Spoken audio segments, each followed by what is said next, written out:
Good afternoon, Mr. Fink-Nottle. Mr. Wooster is not at home, sir, but perhaps I can get you some refreshments. No. I don't want to see Bertie anyway. Jeeves. Yes, sir? It's about this wedding of mine, Jeeves. I've got the most fateful problem. I can't sleep at night thinking about it. Most distressing, sir. I'm frightened of Sir Watkyn Bassett, Jeeves. Your prospective father-in-law, sir? And his friend, Roderick Spode, the amateur dictator. A week ago, I realized that I'd have to make a speech at the wedding breakfast, and that Roderick Spode and Sir Watkyn Bassett would both be in the audience. Perhaps I can be of assistance, sir.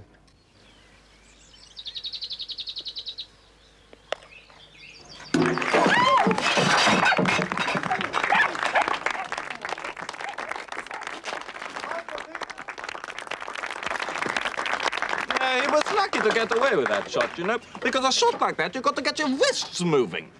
Well, certainly. Yes. In fact, I'll show you in the notes later on, if you like. Your innings wasn't all that wonderful, Bertie.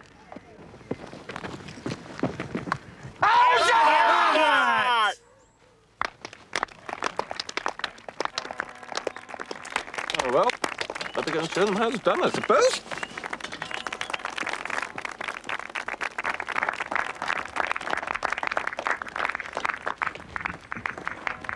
That wasn't out. Oh, yes, it was, Stiffy.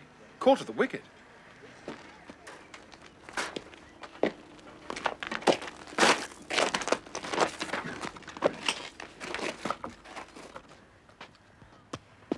Two-leg, please, umpire.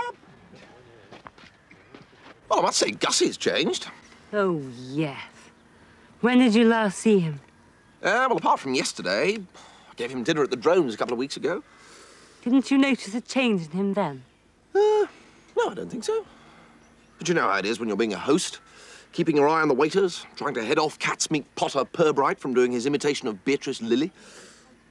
He's changed, Bertie. Oh, yes, yes. He used to do Cicely Courtnage. I mean Augustus. All right.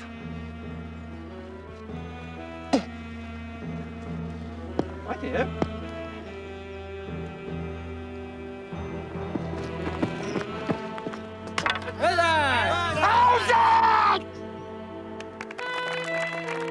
Saying I'm out.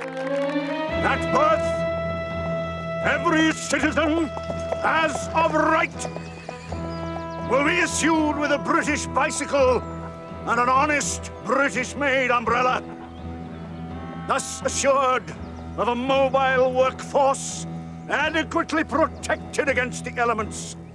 This great country can go forward once more to glory. Hooray! I say, that's a jolly good idea.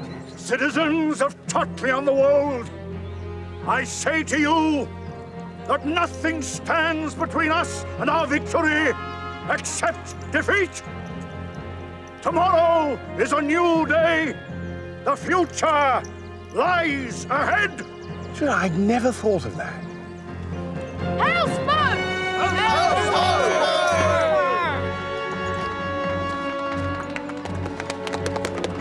See, that sort of thing really makes you think, doesn't it, Jeeves? Indeed it does, sir. Ah, Jeeves, glad to see you here. You're just the sort of person we need in the movement. The working masses. I hesitate to contradict you, Mr. Spode, but the working masses and I have barely a nodding acquaintanceship. Good afternoon.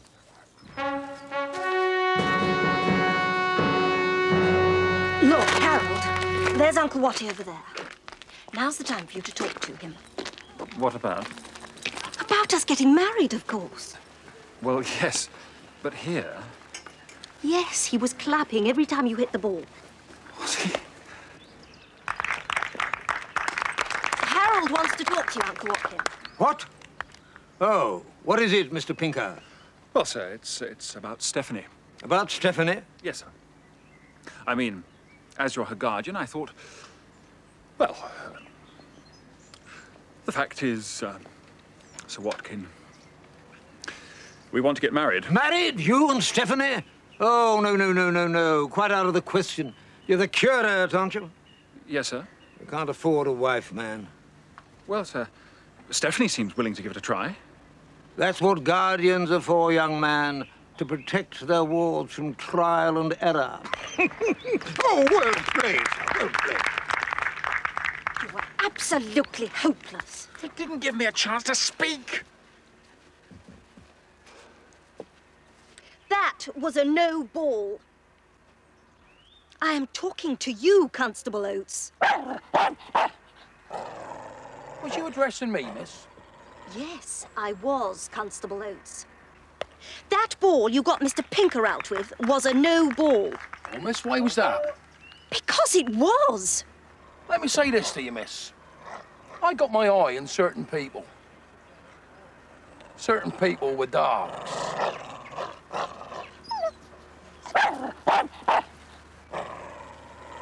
If you really loved me, you'd do something about that man. What do you mean, do something? Steal his helmet. He'd look a complete fool walking around the village without his helmet on. I can't go around stealing policemen's helmets. He insulted me.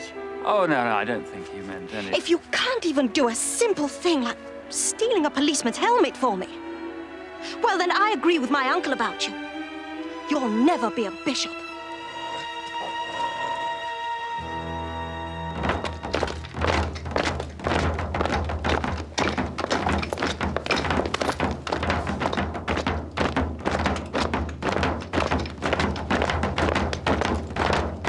It was never out. The standard of umpiring in village cricket nowadays is really very poor.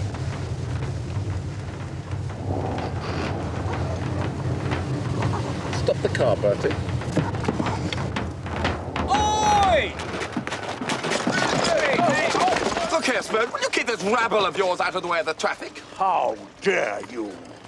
This highly trained force is far more right to the road than you. Don't talk rot, Spode. I am not in the habit of talking rot. Well, I must say, you're doing dashed well for a beginner. Drive on, Bertie. Clear the road!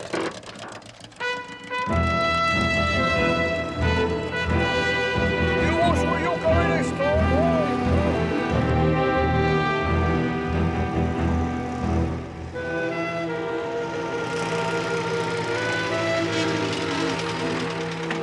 Gussie, I don't know how to put this, but you've changed.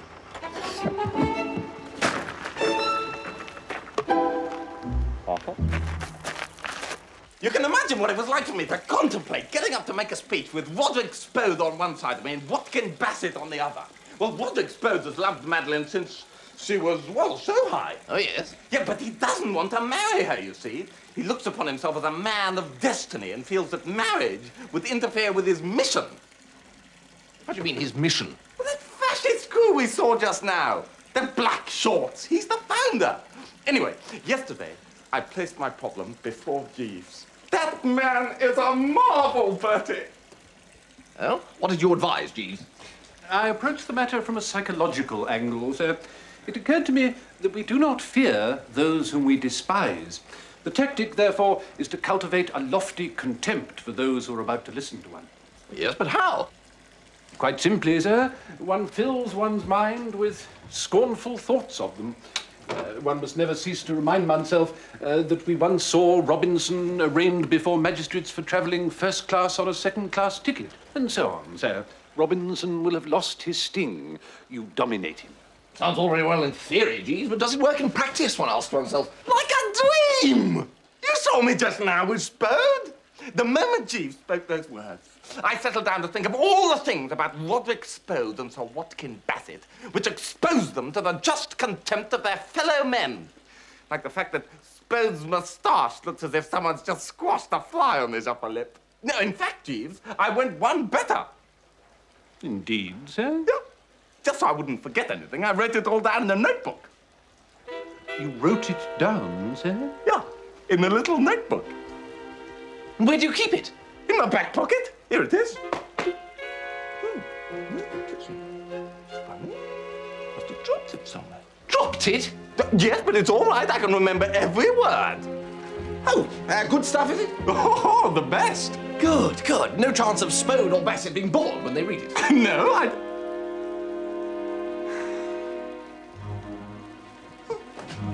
Now, Gussie, stop! I've got to get out. When's the next Calm train? down. Think, Gussie. Is there anywhere you may have dropped it? I can't think. How can I think? Is there anywhere you may have dropped it? No! Oh. Well, I had it in my trouser pocket when I was playing tennis this morning. Who are you playing with? Stephanie. We need more chairs, Butterfield. There are 400 guests, remember? Yes. Move those tables to the corner and fetch the maid up to the stable. Also, Stiffy. Hello, Bertie. Isn't it exciting? Oh, yes, indeed, yes. Stiffy, have you by any chance got a small leather-covered notebook that Gussie might have dropped this morning? The one full of the excellent character studies of Roderick, Spode and my guardian? That's it, yeah? Yes, I've got it. Oh, you have? Gosh, what a relief. Well, I'll sort of take it, as it were, if you don't mind. What do you want it for? Well, I want it because Gussie might easily lose it again, and then it might fall into the hands of your uncle, in which event he would certainly kick the stuffing out of the Gussie-Madeline wedding arrangements. And then Madeline might, well, get ideas once again about marrying yours truly. You know, Bertie, I'm sure your man Jeeves could think of some way of getting Uncle Watkyn to approve of Harold. Well, of course, one wishes you all the luck in the world and all that in that department, but I don't quite see what... And then I could give you back the notebook. Stiffy, are you trying to blackmail me? Yes. Excuse me, Bertie. Come along. You should have finished that by now. You still haven't built Frosty in the band. There must be some way of getting Stiffy and Stinker under starter's orders without old Sir Watkyn registering an objection. Sir Watkyn is not a man easily persuaded, sir. Yeah. What is it, Jeeves? There are some curious objects in the wardrobe, sir. Curious objects? They're handkerchiefs, Jeeves, handkerchiefs. I think not, sir. They appear to have writing on them. Oh, come now, Jeeves. I bought a couple of dozen of them the other day and they offered to put my initials on. See, BWW. I see, sir. With what purpose in mind, sir? Well, I just think they look dashed smart. Do you, sir? Yes, Jeeves, I do. Anyway, to return to the problem at hand, I told Gussie that Stiffy wouldn't give his notebook back, and he got a sort of a wild look in his eye. I'm only worried that he might do something rash and upset the apple cart. Yes? Oh, Gussie. I've brought you a newt. Newt? I thought you might like one. You'd better come in. They make wonderful pets. Really? Bertie says you won't give him my notebook. He knows what he's got to do. I need it, Stephanie. If Sir Watkyn gets hold of it... Jolly hard luck. I bet I know where it is. Thank you for the newt, Gussie. I've got to have it, Stephanie. Well, you can't. Gussie, stop it! I'm sorry, Stephanie. It means a lot to me. I must have it, Stephanie! Gussie! Madeline! I just came to give Stephanie a newt.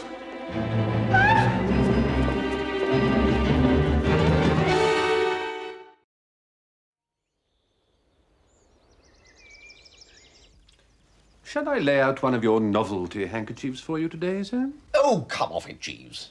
Everyone wears things with initials on them nowadays. I thought practice was restricted to those who are in danger of forgetting their names, sir. You know, Jeeves, there was a very odd atmosphere at dinner last night. Perhaps best described as dour. I was never under the impression that Totley Towers had a reputation for prandial jocundity, sir. Oh, true, Jeeves, true, but the atmosphere was even less than usually jocund.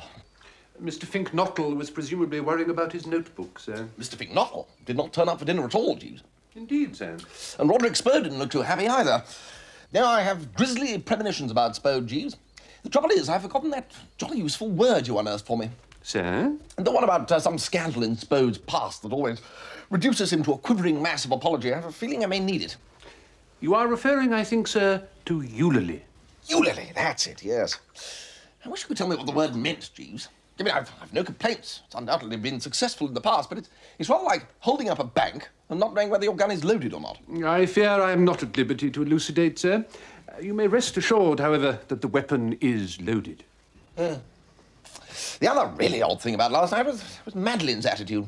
Her eyes were distinctly swivelling in my direction, and says she wants to meet me in the library this morning. Oh, Bertie, I wish I was dead. It's all over. What is? Me and Madeline, we're finished. What? What have you been doing to her? It wasn't me, it was her. You know you told me Stephanie wouldn't give up the notebook. Yes. Well, I took her a newt. You took her a newt? I thought it might soften her up. You thought a newt might soften her up? Yes. It didn't, though.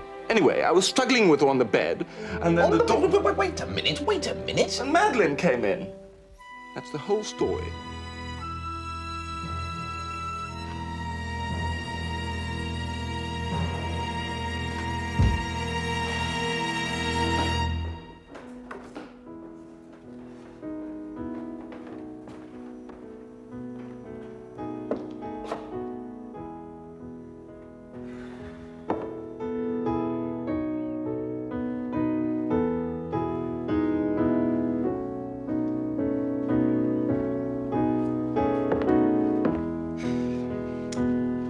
Otto, Madeline?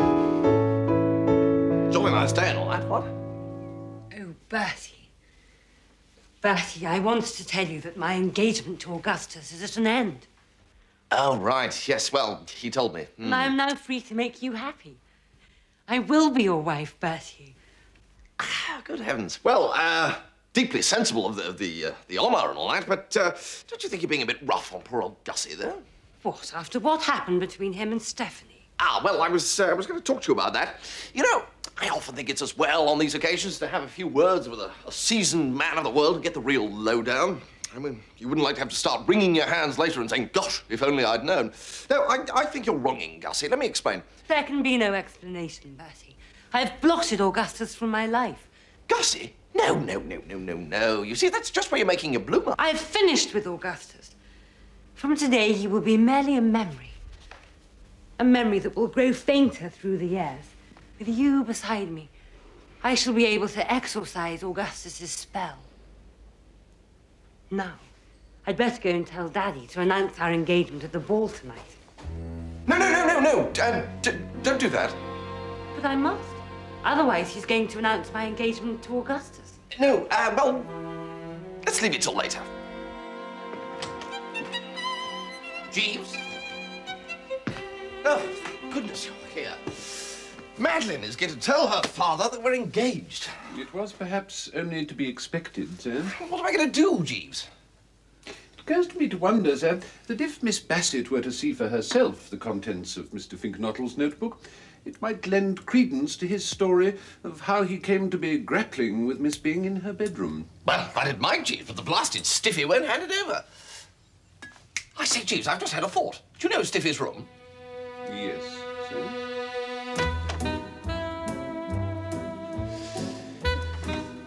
Right, Jeeves, you take the wardrobe. I'll deal with the chest of drawers.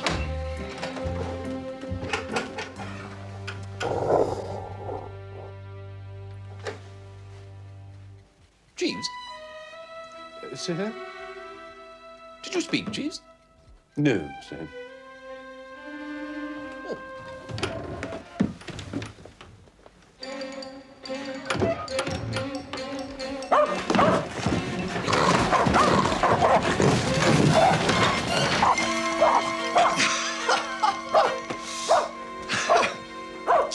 You're surely not frightened of a tiny little dog, Jeeves. If I may be so bold as to contradict you, sir, the creature seems to me to be above average in muscular development.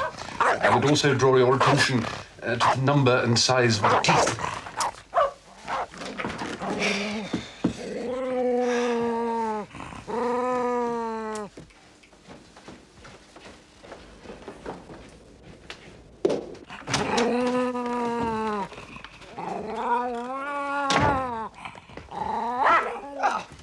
What, Stiffy? I expect you're surprised to see us here. No, I'm not. You've been looking for that notebook, I suppose. Why, yes, we have. Though we hadn't really got started. We were somewhat impeded by the bow-wow. He took our entrance in the wrong spirit, didn't he, Jeeves? Indeed, he did, sir. A fine watchdog, miss. Yes. Stiffy, would it be too much to ask you to attach a stout lead to the little fellow's collar, thus making the world safe for democracy? Yes, it would. Wouldn't you want to save the lives of two fellow creatures? No, I wouldn't. Not if they're men. I loathe all men. Oh, come now, Stiffy. Don't you come now, me, Bertie Wooster. Do you know what Harold said? No, I don't, Stiffy. I'd be most interested to learn, of course, wouldn't we, Jeeves? I burn with curiosity, sir. I feel, however, that I could give the matter livelier attention were I not perched on this wardrobe. Oh, very well.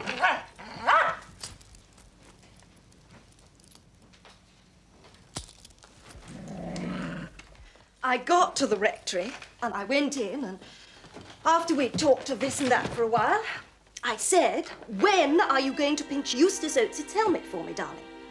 Eustace Oates? You mean the policeman? Yes. Well, you can't ask respectable curists of the Church of England to go around stealing policemen's helmets. There you are, you see, you're all as bad. That's exactly what he said. So I said, oh, drawing myself up. In that case, our engagement is at an end. And he dropped a whole box of coloured slides from the Holy Land, and I came away. You can't mean this, Stiffy. I can. And I consider I've had a very lucky escape. If he's going to refuse me every little thing I ask, then I'm glad I found out in time. Well, this is too bad, Stiffy. The heart bleeds, eh, Jeeves? Distinctly, sir. Well, I can only hope that the time and the great healer will eventually rally around and stitch up the wound. In the meantime, under the sex, I think we'd better just take the notebook and toddle off, Stiffy. Oh, don't talk to me about notebooks now. Oh, how can you be so heartless? Oh, I wish I were dead. Then you'd be sorry then, wouldn't you?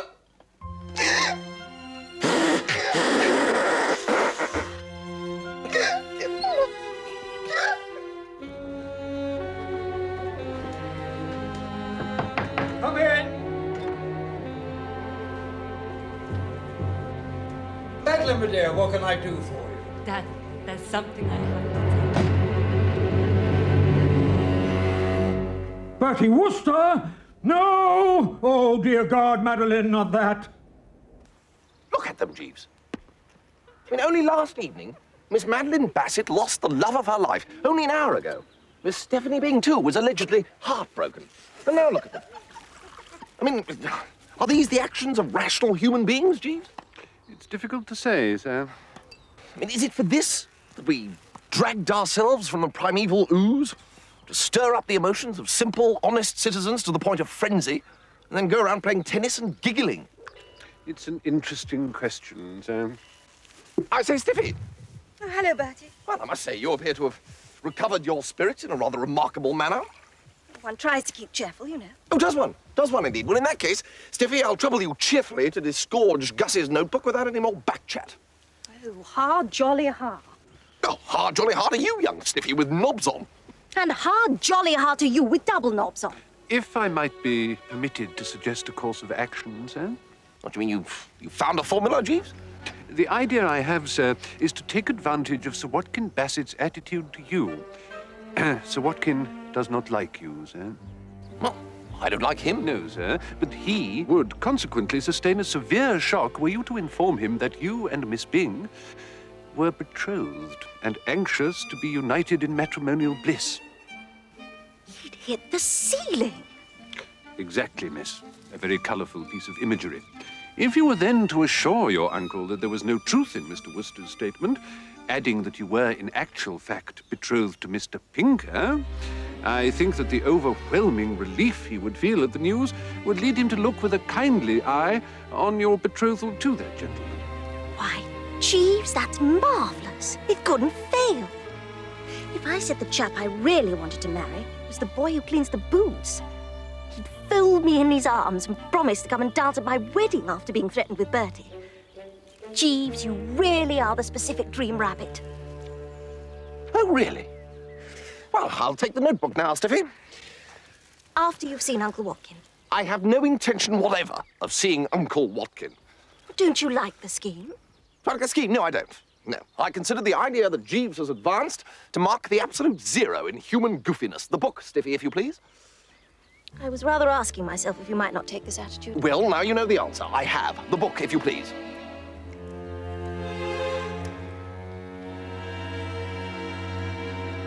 Now, I want you to keep a general lookout out. There's always a few gate crashers. I'll keep my eyes peeled, Sir Watkyn, sir.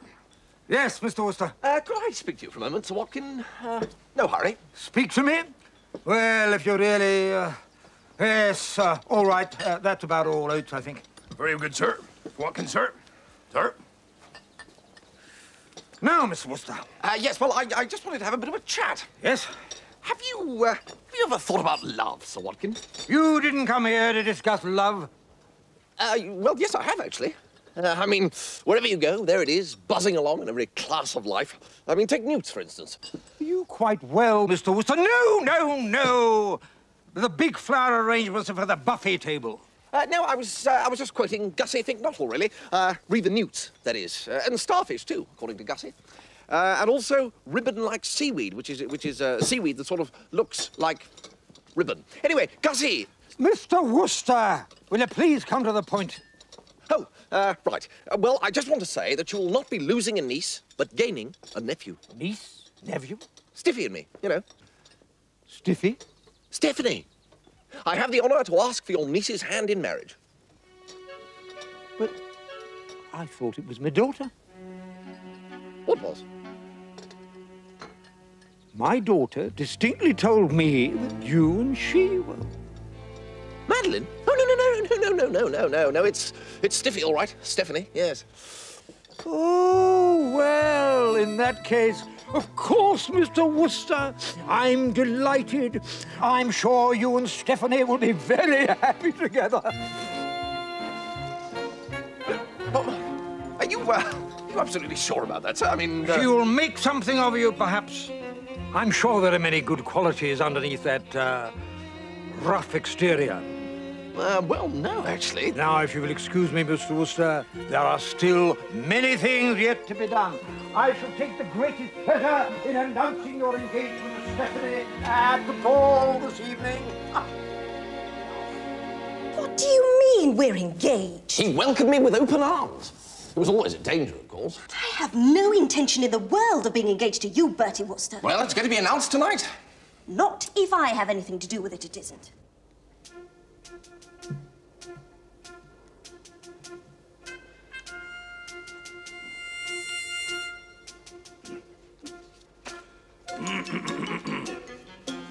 Parsnips, bicycles, not for the true English, not for the true-born Englishman. Blah, blah, blah, blah. British bicycles. There's something, umbrellas. There's something. The entire expanse of Hertfordshire. Bristol sprouts. Something. Oh, Mr. Spode, I was looking for you. Yes, what is it, Stephanie? It's about me and Mr. Pinker. Uncle Watkyn's being terribly mean about him. I was wondering if you could talk to him for me. He does respect your opinion. Oh, I really don't think that I can interfere in a purely family matter, Stephanie. Oh, yes, of course. I understand that, Mr. Spode. But I have something you might be interested to see. Oh, really?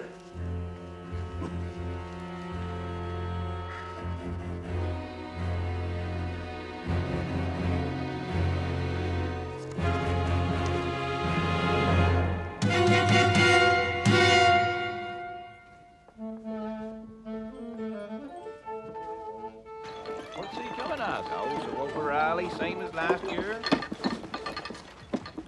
Where'd you like these two? Put them down there, please.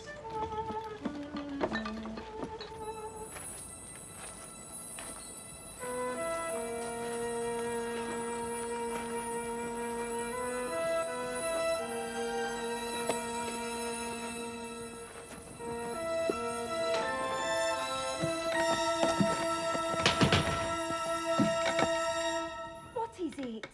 Stiffy, it's me. Harold! Can I come in? No, you can't. But I brought you something. Harold, you woolly bar lamb. You haven't got it after all. Yes. Harold, my dream of joy. You're the most wonderful man in the whole wonderful world.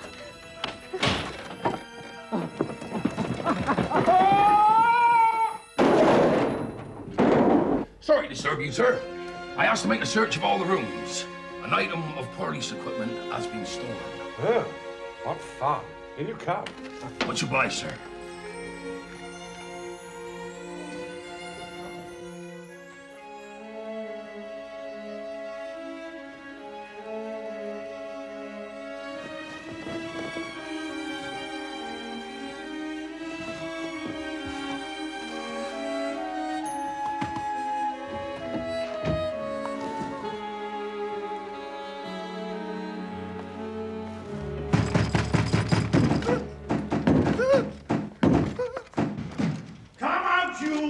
Putrid little earthworm!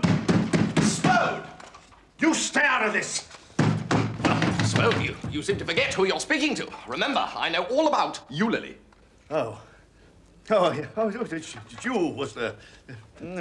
nice evening. Well, upon my word, Spode, this is too much. This is just that little bit above the odds that compels a man to take drastic steps. But Wooster! I must warn you, Spode, that my patience is not inexhaustible. But you don't know the provocation I've had from this Fink-Nottle. He says that I am a pompous ass.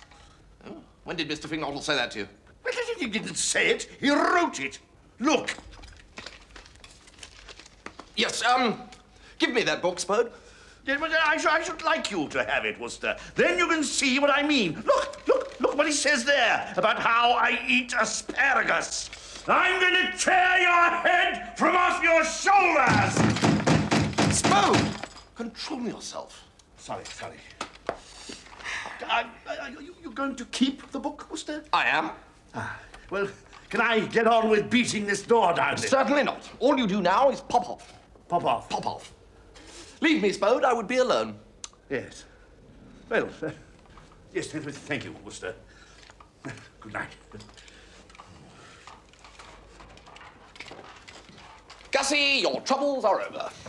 I wish I was in Lincolnshire, Bertie. It's so peaceful in Lincolnshire, Bertie. You can... Oh, never mind about that. I got your notebook back.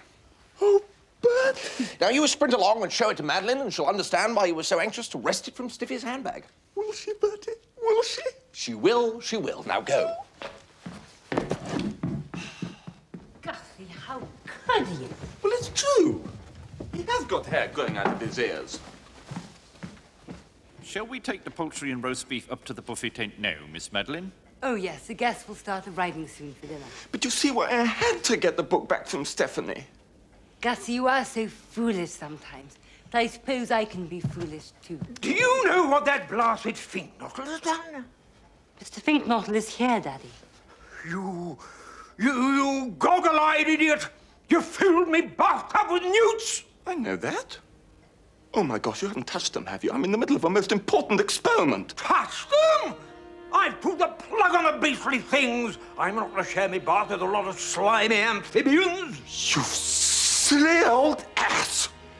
You unmitigated, pudding-headed old jobber now!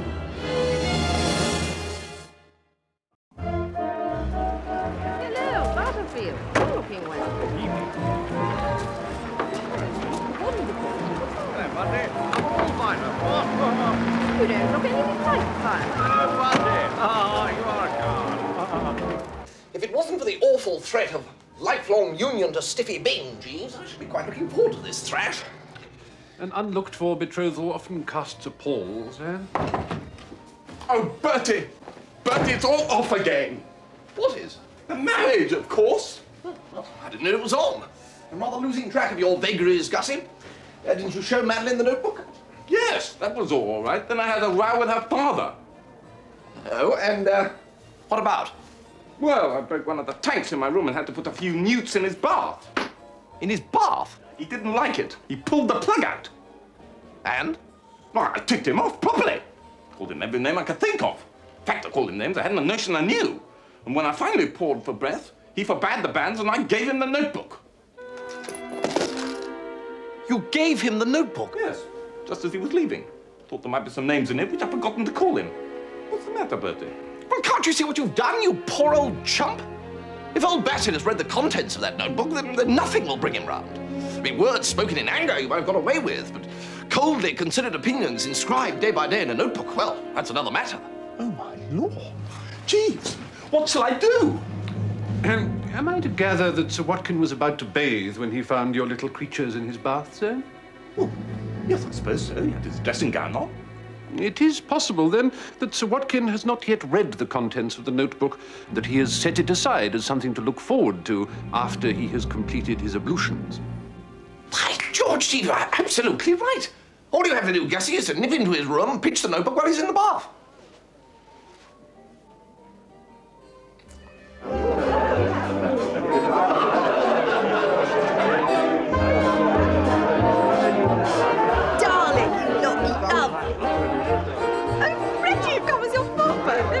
Have you seen Daddy, Stephanie? I don't think he's come down yet.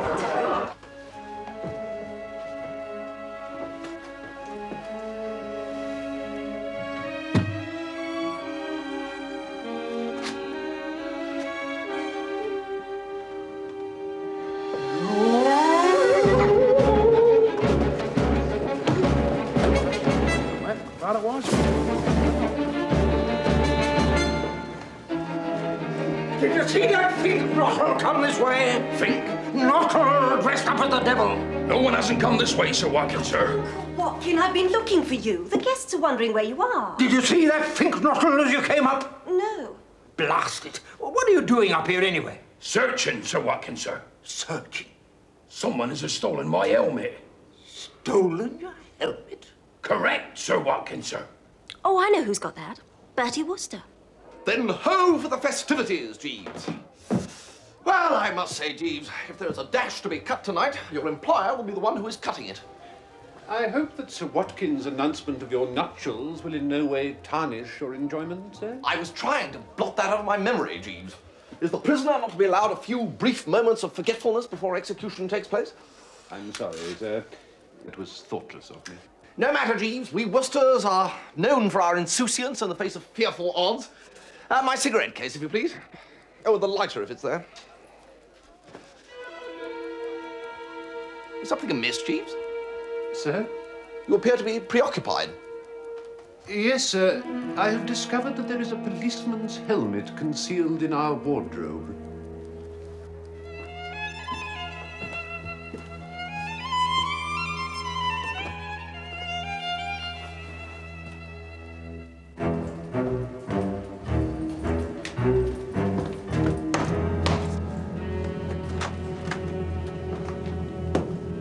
Can I be of assistance? We have come for to search your room, my man.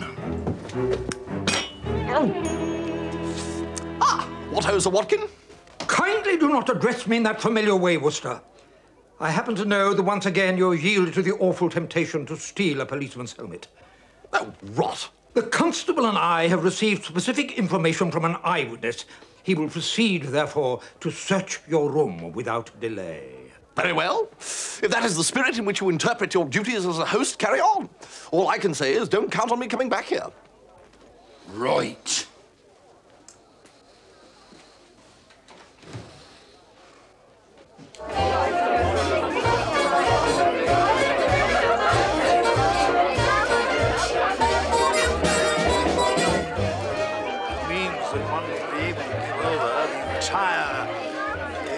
Gloucestershire to the production of turnips.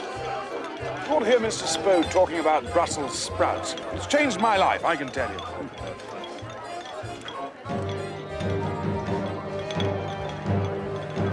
Fink-Nottle!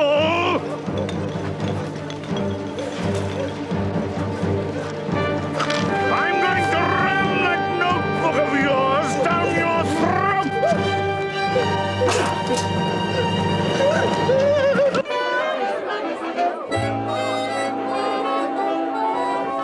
Augustus thinks I'm cross with him, but I was so impressed by the way he stood up to my father.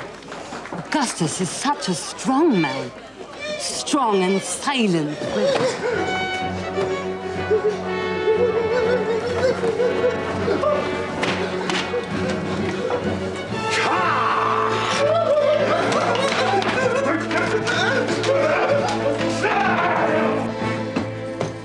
He's got it somewhere, Sir Watkyn, sir. I swear.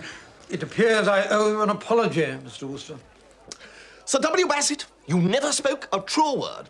I came here at your house as a guest, in good faith, and I have been subjected to intolerable abuse. My goods and chattels have been violated.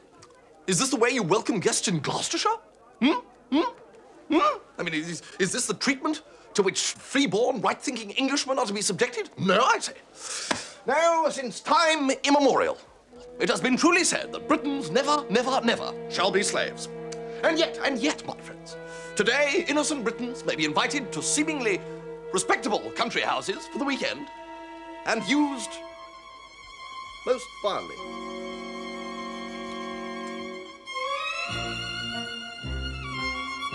On the other hand, one mustn't take too harsh a view.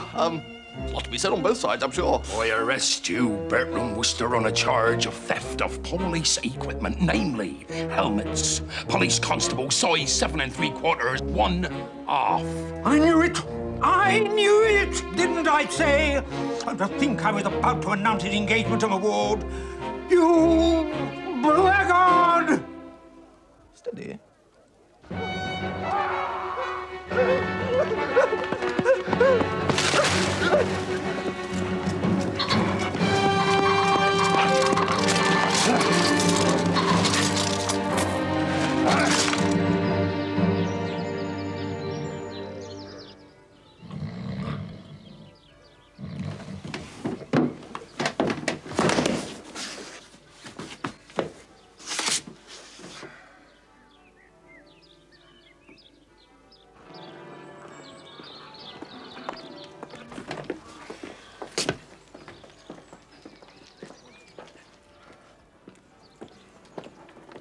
Hi!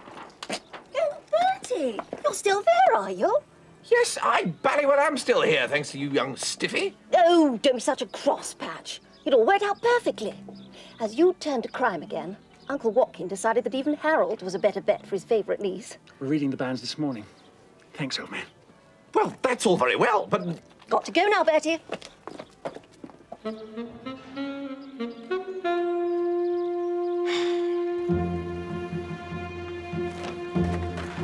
Heil, Spode!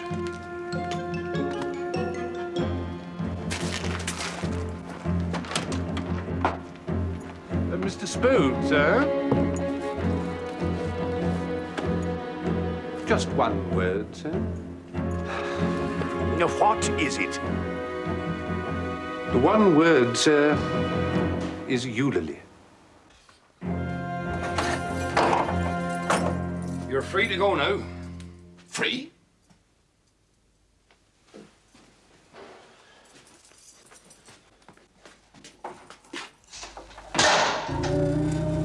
By the way, Bobby, did you pay my bail? No, Jeeves said all the charges have been dropped.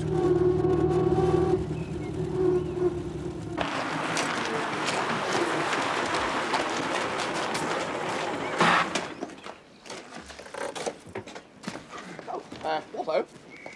Yeah. Carry on, men.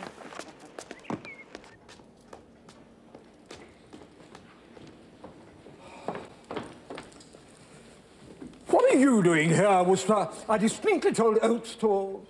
Ah, Roderick, on your way to Minchinhampton? No. The fact is, I hear there's been some trouble about the helmet I stole from Constable Oates. You, Roderick? Silly thing to do. I see that now. It was an uncontrollable impulse. I yielded. You yielded, Roderick? I did it once at Oxford, too. Good God above. I know. I was going to keep quiet about it, but Wooster's man tells me that you've got the idea that Wooster did it, so of course I had to come and tell you. I'll go back to London, I think. Perhaps it would be best in the circumstances. Well, it appears I Oh, you an apology, Mr. Wooster. Say no more about it, Bassett. My innocence is established, that's all that matters. I take it that I'm now free to leave? Certainly, certainly. Goodbye, Mr. Wooster. And not so fast. I'll trouble you for that notebook of Mr. Fink-Nottle's first. Certainly not. That is evidence, Mr. Wooster. Very well, Sir Watkyn. Then in tomorrow's Times, you can read the announcement of my forthcoming marriage to your daughter, Madeline. You wouldn't? I dashed well would. That's below the belt, Wooster. Thank you. Goodbye, Bassett. I need scarcely say, I think, that I hope this will be a lesson to you. Usually again, Jeeves? Indeed, sir. Yeah, dashed useful word, that. There isn't anyone else I could use it on, is there? I regret not, sir.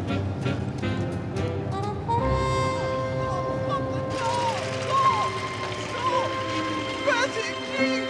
Oh, it's a miracle! Thank heaven it's you! Oh, I'm absolutely pleased. I've been all night to no work. Gussie, we are going to burn this dratted notebook of yours. Took me ages to think of all those things. Yes, we will now forget them again. All right. Then I beseech you, Gussie, never, ever, ever to write derogatory things about your elders and betters again. No, Bertie. Now, give the notebook a poke, Barmy. I don't know what I'm going to do, Bertie. I can't go back to Tockley. Oh, never mind, Gussie. Madeline adores you. Love will find a way. No, it's my newts I'm worried about. I mean, will she send them on to me?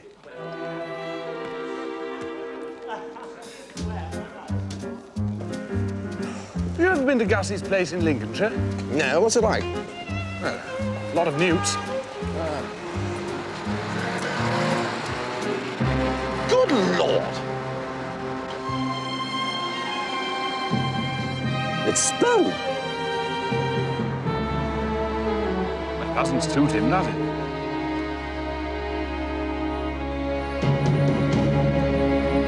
Well, sir, seeing that you have discovered part of the matter for yourself, I feel at liberty to disclose the rest of Mr. Spode's secret.